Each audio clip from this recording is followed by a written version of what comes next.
ಮಹಾದೇವಿ ಅಮ್ಮ ಶ್ರೀ ಚಕ್ರವಾಸಿನಿ. ನನ್ನ ಮಗ ಚಂದ್ರಧರನಿಗೂ ಜಾಜಿಗೂ ಇನ್ನೊಂದು ವಾರದಲ್ಲಿ ಮದುವೆ. ಜಾಜಿ ವಿರೂಪಾಕ್ಷ ಶಾಸ್ತ್ರಿಗಳ ಸೊಸೆಯಾದರೆ ನಮ್ಮ ಶಾಸ್ತ್ರಿಗಳು ಲೋಕಕ್ಕೆ ಕಂಟಕಕಾರಿಯಾಗಿ ಪರಿಣಮಿಸ್ತಾರೆ. ಅದನ್ನು ನೀನು ತಡಿಬೇಕು. ಯಾಕೆ? ನಾನು ಯಾಕೆ ತಡಿಬೇಕು? ಶಾಸ್ತ್ರಿಗಳನ್ನು ತಡೆಯೋ ಶಕ್ತಿ ನನಗಿಲ್ಲ. ಪ್ರೀತಿಯಿಂದ ಅಂತೀರಾ, ಕಷ್ಟ ಬಂದಾಗ ಓಡ್ತೀರಾ? ಹಾಗಾದ್ರೆ ಈ ಮನೆಗೆ ಬರಬೇಕಾಗಿದ್ದ ಸುಖದರ ಎಲ್ಲಿ? ಅವನು ಬಾರದೇ ಇರೋ ಹಾಗೆ ವ್ಯವಸ್ಥೆ ಮಾಡಿದ್ದೀನಿ ನಾನು.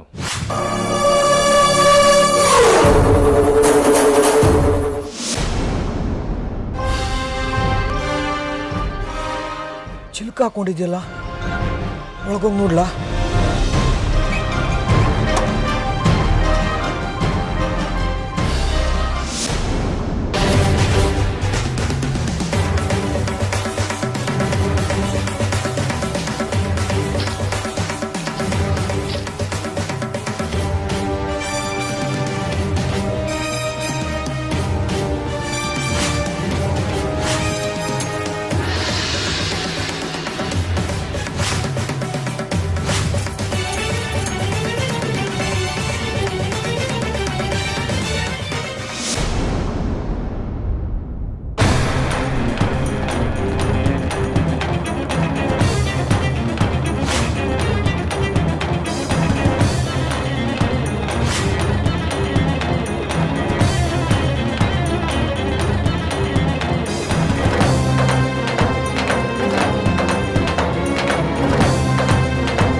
ಬಾ ಚಂದ್ರ, ಹೋಗೋಣ. ನಿಂತ್ಕೊಳ್ಳಿ.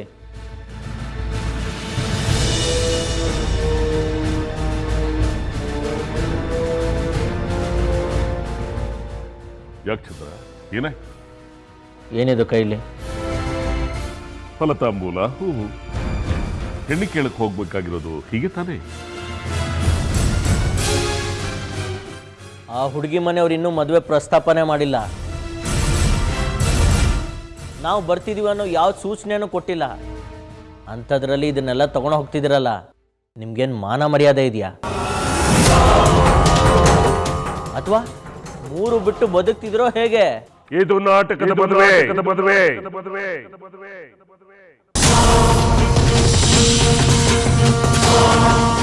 ಪ್ರಸಾದದ ಶೇಖರಿ ಮನೆಗೆ ನಾವು ಹೋಗ್ತಾ ಇರೋದು.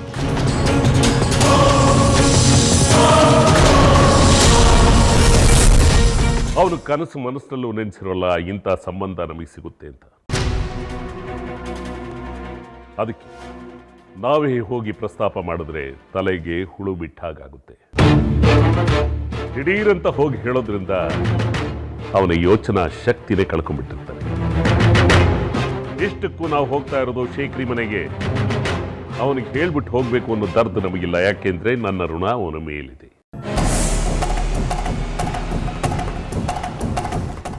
ಯಾವ ಸಮಯದಲ್ಲಾದರೂ ಅವನ ಮನೆಗೆ ಹೋಗ್ಬೋದು, ಅವನು ತಡೆಯೋದಿಲ್ಲ. ಬಾ ಹೋಗೋಣ. ಆದ್ರೆ ಕರೆಯದೆ ಬಂದವನನ್ನ ಕೆರೆದಲ್ಲಿ ಹೊಡಿ ಅಂತ ಒಂದು ಮಾತಿದೆ ಗೊತ್ತಾ? ಅಂತ ಪರಿಸ್ಥಿತಿ ತಂದ್ಕೋಬೇಡಿ. ಸಾಕು. ಈ ಊರಲ್ಲಿ ನನ್ನ ಪ್ರಭಾವ ಎಷ್ಟಿದೆ ಅನ್ನೋದು ನಿನಗಿಷ್ಟೆಲ್ಲ ಗೊತ್ತಾಗುತ್ತೆ. ಕಿರಿಚಬೇಡಿ.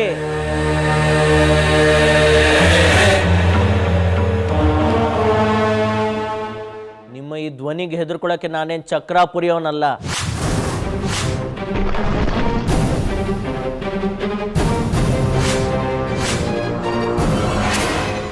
ಅದು ಹಾಗಲ್ಲ ಚಂದ್ರಧರ. ಹೆಚ್ಚು ಮಾತಾಡಬೇಡಿ. ಕೆಲಸ ಮಾಡ್ಕೊಡಕ್ಕಂತಾನೆ ಊರಿಗೆ ಬಂದಾಗಿದೆ. ನನಗೆ ಜನ್ಮ ಕೊಟ್ಟರು ನಿಮ್ಮ ಋಣ ತೀರಿಸೋಕೆ ಇದೊಂದು ಸದಾವಕಾಶ ಅಂತ ತಿಳ್ಕೊಂಡು ನಿಮ್ಮ ಜೊತೆಲಿ ಬರ್ತೀನಿ. ಆದರೆ ಒಂದು ಷರತ್ತು. ಹೇಳೋದೇನು? ನಾನು ನಿಮ್ಮ ಜೊತೆ ಬಂದಾಗ ನಾನು ಏನೂ ಮಾತಾಡಲ್ಲ, ಎಲ್ಲ ನೀವೇ ಮಾತಾಡಬೇಕು. ಅದಲ್ಲದೆ ಅವ್ರ ಮುಂದೆ ನನಗೆ ಕೆಣಕುವಂಥ ಪ್ರಶ್ನೆಗಳಾಗಲಿ ಇಲ್ಲ ಸಲ್ಲದ ಪ್ರೀತಿನಾಗಲಿ ತೋರಿಸ್ಬಾರ್ದು. ಒಂದು ವೇಳೆ ನನ್ನ ಮಾತು ಮುರಿದ್ರೆ ಬೈಲಲ್ಲಿ ಬೆತ್ತಲು ಮಾಡಿ ನಿಲ್ಲಿಸ್ಬಿಡ್ತೀನಿ. ಹುಷಾರ್. ಚಂದ್ರಾಧರ, ಅಪ್ಪನಿಗೆ ಹಾಗೆಲ್ಲ ಮಾತಾಡಬಾರ್ದು. ತಂದೆ ದೇವರ ಸಮಾನ ಅಂತಾರೆ. ನೀನು ಹೋಗಿ ಹುಡುಗಿನ ನೋಡ್ಕೊಂಡು ಬಾ. ಇದೊಂದು ನಾಟಕದ ಮದುವೆ. ಶ್ರೀಚಕ್ರ ಸ್ವರೂಪಿ ಮಗುವಿನ ಜನನಕ್ಕೆ ಕಾರಣವಾಗಬೇಕಾದ ಮದುವೆ.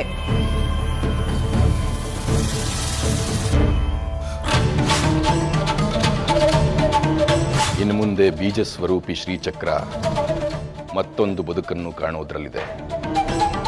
ಮತ್ತೊಂದು ಮಹಾಪ್ರಯಾಣ ಶುರುವಾಗಲಿದೆ. ಅದೆಷ್ಟೆಷ್ಟೋ ಲೋಕ ಕಲ್ಯಾಣಾರ್ಥ ಕಾರ್ಯಗಳಾಗಬೇಕಿವೆ. ಹಾಗಾಗಿ ಹೆಚ್ಚು ತಲೆ ಕೆಡಿಸ್ಕೋಬೇಡ, ಹೋಗ್ಬಾ.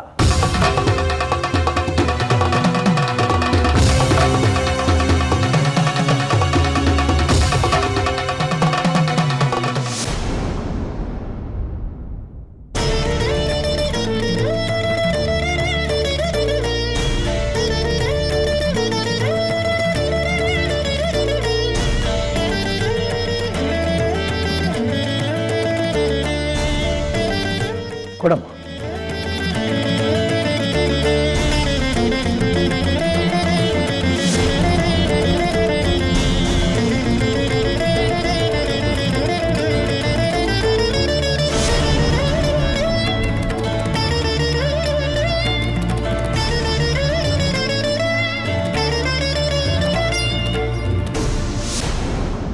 ಈಗ ಶ್ರೀಚಕ್ರ ಇದರ ಜೊತೆಗಿಲ್ಲ. ಬೀಜರೂಪಿ ಶ್ರೀಚಕ್ರ ಮತ್ತೊಂದು ಸ್ವರೂಪಕ್ಕೆ ಬದಲಾಗುವ ಪರ್ವಕಾಲವಿದು. ಪೂರ್ತಿ ಹಣ್ಣನ್ನು ಜಾಜಿಯೇ ಭಕ್ಷಿಸಬೇಕು.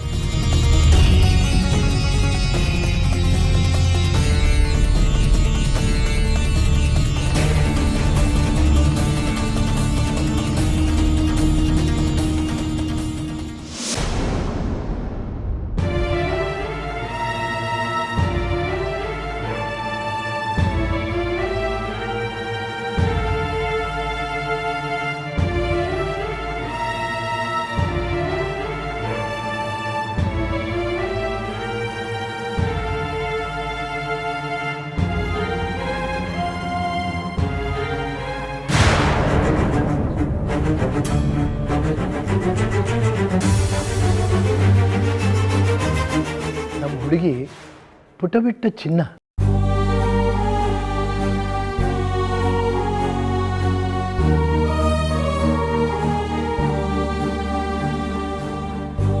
ಗುಣವಂತೆ, ಸಂಸ್ಕಾರವಂತೆ, ಸದ್ಗುಣ ಸಂಪನ್ನೆ, ಮೇಲಾಗಿ ಅಮ್ಮನವರ ಪರಮ ಭಕ್ತೆ.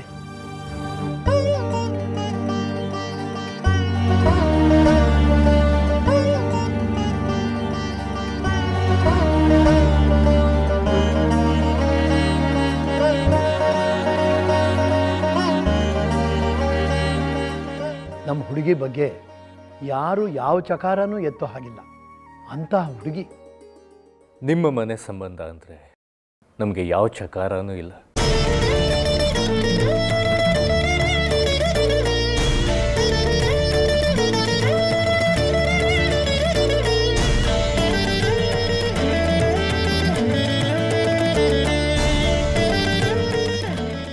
ನಿಮ್ಮಂಥ ಮಹಿಮ್ರು ಹೇಳೋದು ನಮಗೆ ಆಶೀರ್ವಚನ ಇದ್ದ ಹಾಗೆ.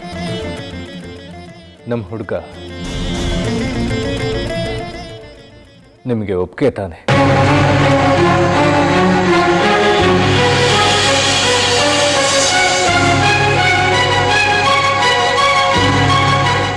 ನನ್ನ ಗೆಳೆಯನ ಮಗ ವಿಚಾರವಂತ, ವಿನಯವಂತ. ಇಂಥ ಹುಡುಗನ್ನ ಬೇಡ ಅನ್ನೋಕ್ಕಾಗತ್ತಾ?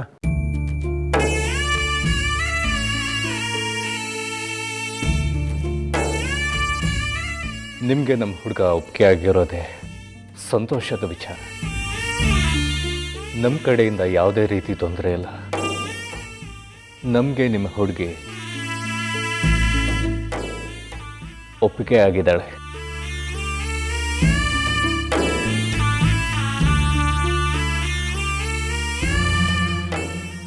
ನಿಮ್ಮ ಹುಡುಗನ್ನೂ ಒಂದು ಮಾತು ಕೇಳಿದರೆ ಚೆನ್ನಾಗಿರೋದು. ಅವನಿಗೆ ಖಂಡಿತ ಒಪ್ಪಿಗೆ ಇದೆ.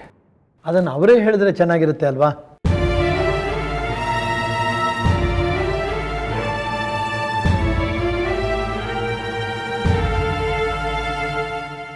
ನಿನಗೆ ಹುಡುಗಿ ಒಪ್ಪಿಗೆ ತಾನೆ?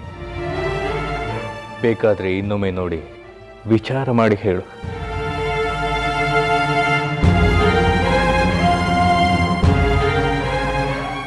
ನೀವೆಲ್ಲ ಹೇಗೆ ಹೇಳ್ತಿರೋ ಹಾಗೆ, ನಂದೇನೂ ತಕರಾರಿಲ್ಲ. ಇನ್ನೇನು, ನಮ್ಮ ಹುಡುಗನೂ ಒಪ್ಪಾಯ್ತು. ಇನ್ನು ಮುಂದಿನ ಮಾತುಕತೆ ಆಡೋಣವಾ? ಅಗತ್ಯವಾಗಿ. ಆದರೆ ನಮ್ಮದೊಂದು ಬೇಡಿಕೆ ಇದೆ ನಿಮ್ಮಲ್ಲಿ, ನೀವು ಅದಕ್ಕೆ ಒಪ್ಪಬೇಕು. ಅದೇನು ಹೇಳಿ ಶಾಸ್ತ್ರಿಗಳೇ, ನಿಮ್ಮ ಚಿತ್ತ ಹೇಗಿದೆಯೋ ಹಾಗೇ ಆಗಲಿ. ಮದುವೆ ಸ್ವಲ್ಪ ಶೀಘ್ರವಾಗಿ ಆಗಬೇಕು. ಅಂದರೆ ಈ ಹುಣ್ಣಿಮೆ ಒಳಗಡೆನೆ ಆಗಬೇಕು.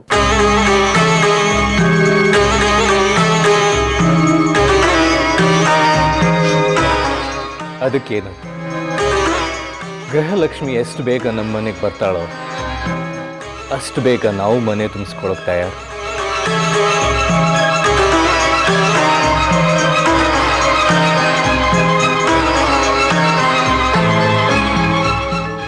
ಮದುವೆ ಯಾವಾಗ, ಎಲ್ಲಿ, ಹೇಗೆ ಅಂತ ನೀವೇ ನಿರ್ಧರಿಸಿ. ನಿಮ್ಮಂಥವರು ಲಕ್ಷಕ್ಕೊಬ್ರು, ಎಲ್ಲ ಹೆಣ್ಣಿನ ಕಡೆಯವರಿಗೆ ಬಿಟ್ಕೊಡ್ತಾ ಇದ್ದೀರಲ್ಲ. ನಮ್ಮ ಜಾಜಿ ನಿಮ್ಮನೆ ಸೊಸೆಯಾಗಿ ಬರೋದಕ್ಕೆ ಪುಣ್ಯ ಮಾಡಿದ್ದಾಳೆ.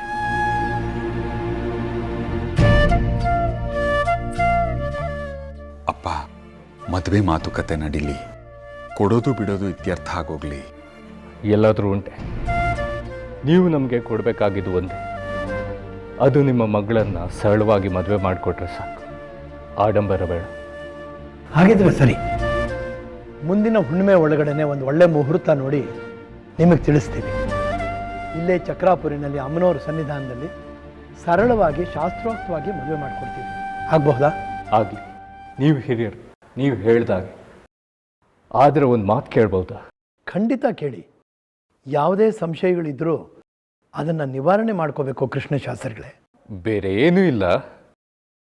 ಅದ್ಯಾಕಷ್ಟು ಅವಸರವಾಗಿ, ಅಂದರೆ ಮುಂದಿನ ಹುಣ್ಣಿಮೆ ಒಳಗೆ ಮದುವೆ ಮಾಡ್ಬೇಕಂತಿದ್ದೀರಾ?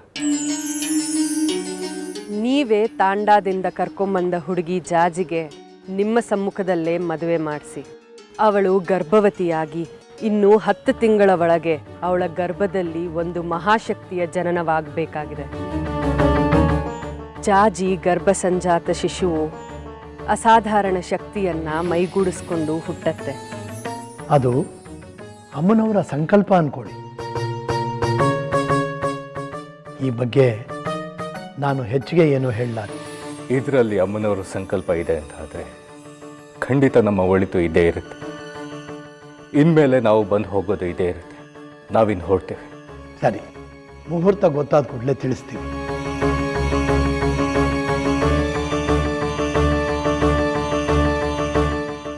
ಕ್ಷಮಿಸಿ, ನನಗೆ ಎದ್ದೇಳಕ್ಕಾಗಲ್ಲ. ಪರವಾಗಿಲ್ಲಮ್ಮ, ನಮ್ಗೆ ಅರ್ಥ ಆಗುತ್ತೆ.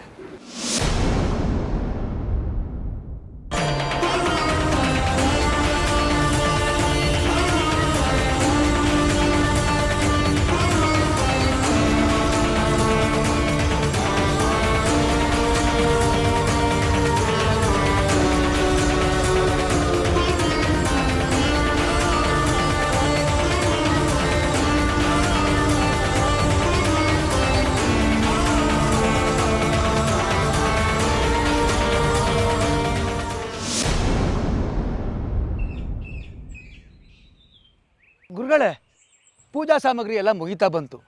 ನಾನು ಆ ಸೋಮಣ್ಣ ಅಂಗಡಿಗೆ ಹೋಗಿ ಪೂಜಾ ಸಾಮಗ್ರಿ ಏನೇನು ಅಂತ ಚೀಟಿ ಬರೆದು ಕೊಟ್ಬಿಟ್ಟು ದಾರಿಲಿ ನಿಮ್ಮನ್ನು ಸೇರ್ಕೋತೀನಿ. ನಡಿ ಸೂರ್ಯಾಂಶ.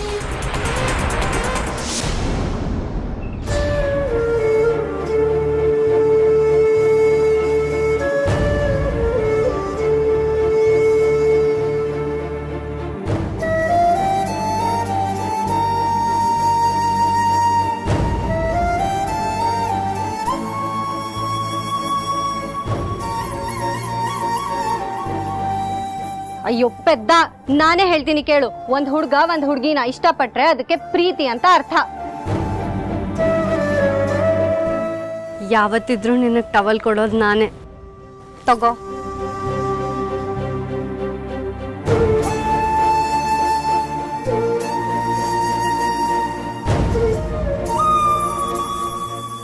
ಬಾಯಿ ತುಂಬ ಪ್ರೀತಿ ಗೀತೆ ಅಂದ್ಕೊಂಡು ಓಡಾಡಿದೆ. ನಿಮ್ಮಪ್ಪ ನಾನಿದ್ದೀನಿ, ಪ್ರೀತಿ ಮಾಡ್ಕೊಳ್ಳಿ ಅಂತಂದರು. ಈಗ ನೀವಿಬ್ಬರು ನಡು ನೀರಲ್ಲಿ ಕೈ ಬಿಟ್ಬಿಟ್ರಿ. ಈ ನೋವು ಹತಾಶೆ ಎಲ್ಲ ಬಡವಂಗೆ ಸಾಮಾನ್ಯ. ಈ ಚಪ್ಪಲೆ ಕಾಯೋನು ಮುಸ್ರೆ ತಿಕ್ಕೊಂಡು ನೋಡ್ಕೋಬೇಕೆ ಹೊರತು ಹೂ ಕಟ್ಟೋಳ್ನಲ್ಲ.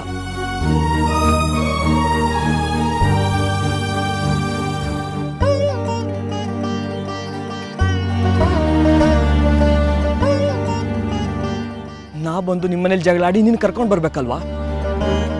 ಹೊಣೆ ಹೊರೆ ಎಲ್ಲ ನನ್ನ ತಲೆ ಮೇಲೆ. ನನ್ನ ಬಿಟ್ಬಿಡು ಜಾಜಿ, ನೀನು ಬೇಡ, ನಿನ್ನ ಸಾಹಸನೂ ಬೇಡ.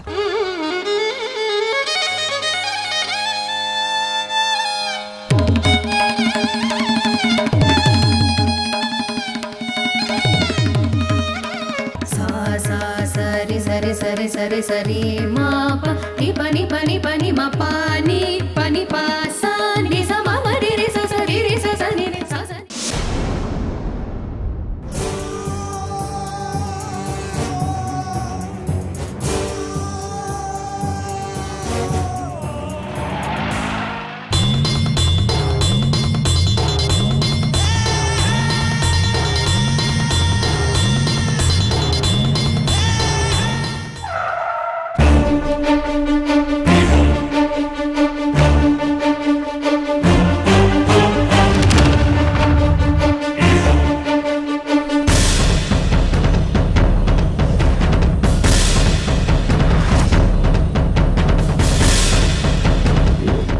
ನೋಡು ಸೂರ್ಯಾಂಶು, ಅವನೇ ನನ್ನ ಪ್ರತಿಸ್ಪರ್ಧಿ ವಿರೂಪಾಕ್ಷ ಶಾಸ್ತ್ರಿ.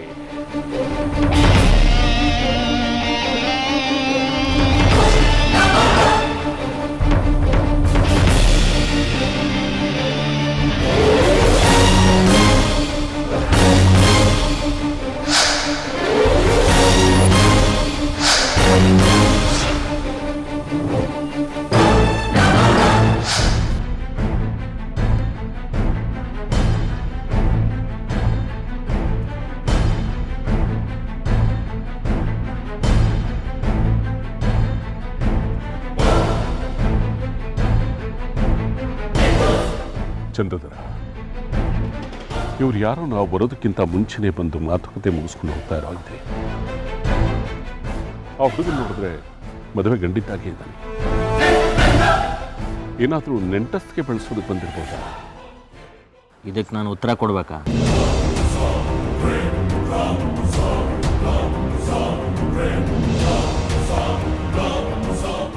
ಮನೆಯಿಂದ ಬಿಡ್ಬೇಕಾದ್ರೆ ಹೇಳಿರ್ಲಿಲ್ವಾ ಈ ರೀತಿ ಅಸಂಬದ್ಧ ಪ್ರಶ್ನೆಗಳಿಗೆ ನನ್ನ ಹತ್ರ ಉತ್ತರ ಸಿಗಲ್ಲ ಅಂತ?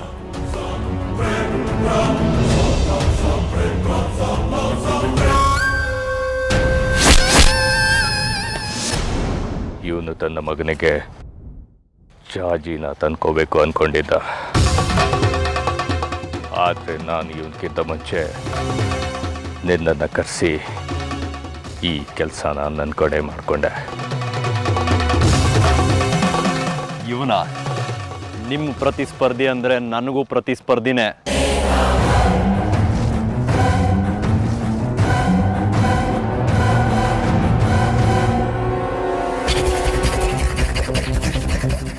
ವಾಪಸ್ ಹೋಗೋಣ.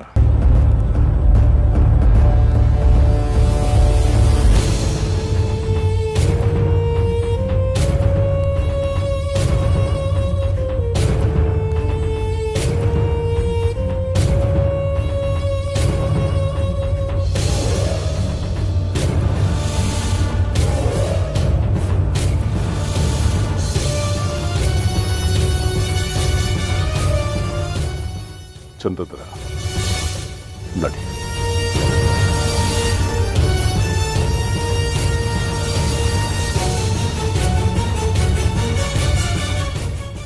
ಶಂಕರ ಶಾಸ್ತ್ರಿಗಳೇ,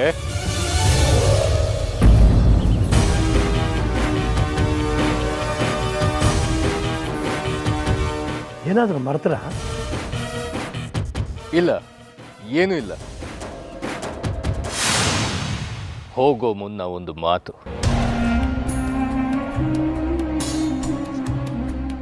ನೀವು ಸತ್ಯವಂತರು, ಶುದ್ಧ ಚಾರಿತ್ರ್ಯ ಇರೋರು, ಮೇಲಾಗಿ ಅಮ್ಮನವರ ಉಪಾಸಕರು. ಈಗ ನೀವು ಮದುವೆ ವಿಚಾರದಲ್ಲಿ ಕೊಟ್ಟಿರೋ ಒಪ್ಪಿಗೆನ ನಾವು ನಂಬಹುದಾ? ಇನ್ನೊಂದು ಸಂಬಂಧ ನಮಗಿಂತ ಹೆಚ್ಚು ಲಾಭದಾಯಕ ಅಂತಾನೋ ಅಥವಾ ಯಾರ್ದೋ ಒತ್ತಡ ಅಂತಾನೋ ನೀವು ನಿಮ್ಮ ನಿರ್ಧಾರವನ್ನು ಬದಲಾಯಿಸೋದಿಲ್ಲ ತಾನೆ? ಒಳ್ಳೆ ಸಂಬಂಧ ಬಂತು ಅಂತ ಮಾತು ಬದಲಾಯಿಸೋದಕ್ಕೆ ನಾನು ಯಾರು? ಅಮ್ಮನವ್ರ ಸಂಕಲ್ಪ ಹೇಗಿರುತ್ತೋ ಹಾಗೆ ನಡೆಯುತ್ತೆ. ಹಾಗಿದ್ರೆ ಕೈ ಮೇಲೆ ಕೈ ಇಟ್ಟು ಪ್ರಮಾಣ ಮಾಡಿ ನಿಮ್ಮ ಮಗಳನ್ನ ಇವನ್ಗೆ ಕೊಟ್ಟು ಮದುವೆ ಮಾಡ್ತೀರಾ ಅಂತ?